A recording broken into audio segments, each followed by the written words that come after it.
Horror कहानियां थी। चुड़ैल पार्ट 1। ऊंची ऊंची पहाड़ियों और घने जंगल से घिरा हुआ भैरवगढ़ गांव काली पहाड़ी के ठीक पीछे था।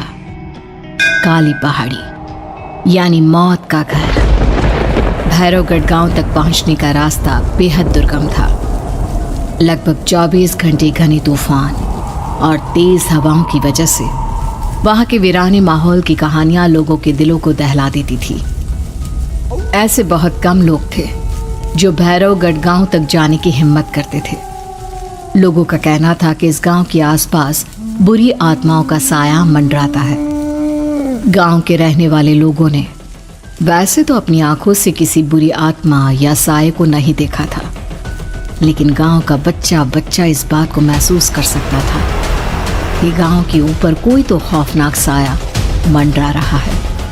और उसकी वजह ये थी कि उस गांव में जैसे ही कोई लड़का 18 साल का होता, उसके 18वें जन्मदिन की रात ठीक 12 बजे अकस्मात उसकी मौत हो जाती। हर बार ये मौतें बड़े ही रहस्यमयी ढंग से होती और इस बार सरपंच सुमेर के बेटे को 18 साल होने में अब बस 15 दिन बाकी थे। अजी सुनते हैं, हमारा बेटा भी कुछ दिन बाद 18 साल का हो जाएगा। कहीं वो डायन उसे भी खा गई तो? कैसी बातें कर रही हो? जब वो इस गांव में ही नहीं है तो कोई भी डायन या बुरा साया उसका कैसे कुछ बिगाड़ सकता है? उसे कुछ नहीं होगा। हाँ जानती हूँ, आपने उसे पढ़ाई के बहाने इस गांव से बाहर निकाल शहर भेज दिया है, लेकिन ये भी तो सच है ना कि वो बार बार यहाँ आने की जिद करता रहता है। वो चाहे कितनी भी जिद कर ले जानकी, पर मैं उसे इस गांव में कभी वापस नहीं आने दूंगा। मैं नहीं चाहता कि गांव के दूसरे लड़कों की तरह मेरे बेटे की भी अजीबोगरीब ढंग से मौत हो जाए। कभी कभी तो लगता है कि हम सब गांव वालों को हिम्मत करके अपने गांव को इस बुरी आत्मा से छुड़वा लेना चाहिए। लेकिन कौन जानता है आखिर वो खतरनाक साया किसका है? वो काली आत्मा कौन है जो रातों रात हमारे गांव के लड़कों को निगल जाती है? सुमेर और जानकी जब ये सारी बातें कर रहे थे तब रात के लगभग 10 बज चुके थे और हर रात की तरह भैरवगढ़ गांव एक भयानक काले तूफान की आगोश में था। बाहर चल रही तेज हवाएं और बारिश के बीच कभी कभी ऐसा लगता जैसे कोई बुरी तरह से चीख रहा है। किसी के तड़पने और चीखने की आवाजें गांव के कानों में बार बार टकराती, पर वहां रहने वाले किसी भी औरत या आदमी के अंदर इतना साहस नहीं था कि वो अपने घर से बाहर कदम रख के उन आवाजों तक पहुंच सके। सो जाओ जानकी और घर के खिड़की दरवाजे कसकर बंद कर दो।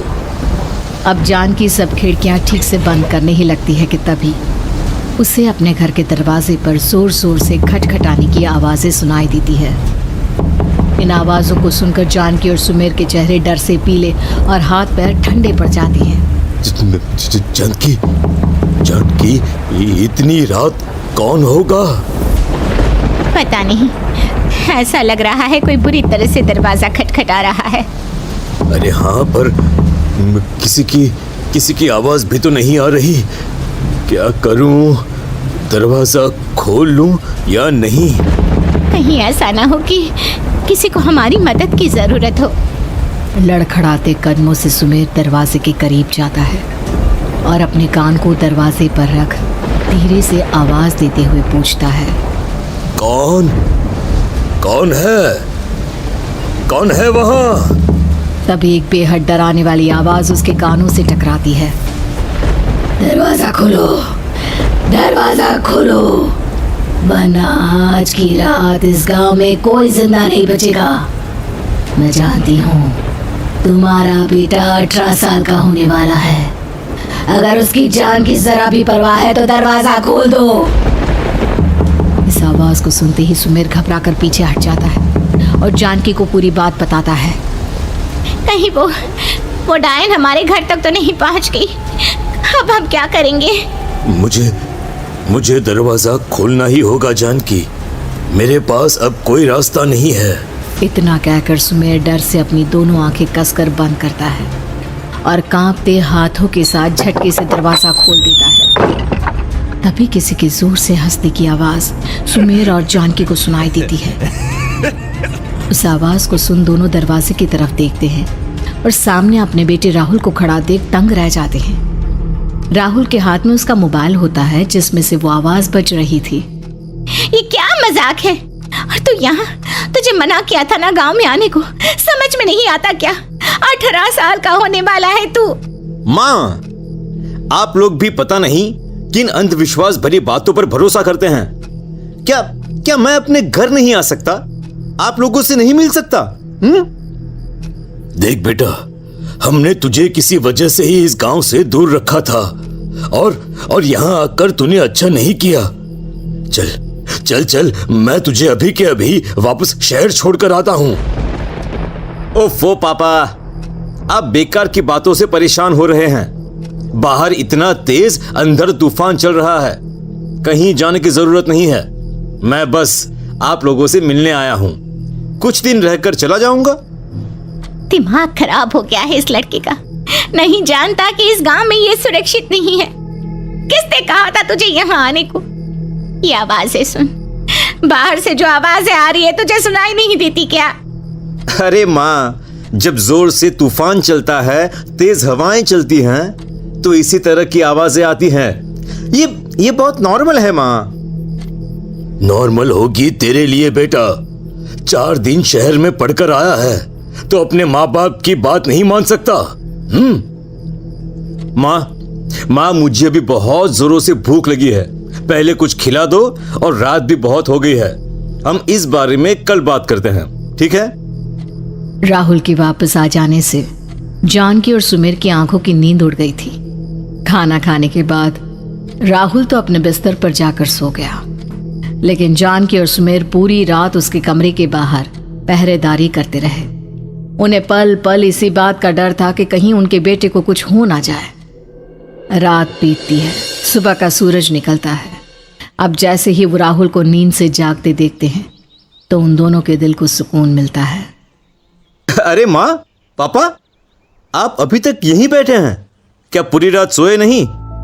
जिनकी जवान बेटी की जान को खतरा हो, उन माँ बाप को नींद नहीं आती बेटा। अब तो वापस शहर चला जा।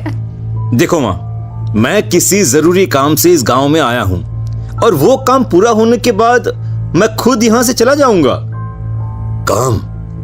गांव में तेरा क्या काम है?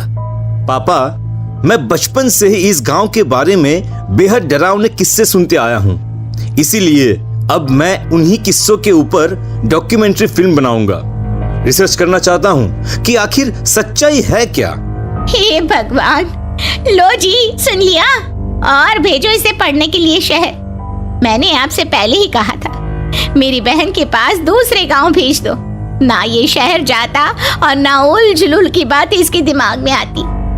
जानकी और सुमेर राहुल को समझाने की बहुत कोशिश करते हैं, पर वो किसी की बात नहीं सुनता और अपना कैमरा लेकर गांव की पास वाली काली पहाड़ी की तरफ निकल जाता है। अब राहुल जैसे ही काली पहाड़ी पर पहुंचता है, उसकी नजर पहाड़ी के ठीक बीचों बीच बनी एक पुरानी झोपड़ी पर पड़ती है।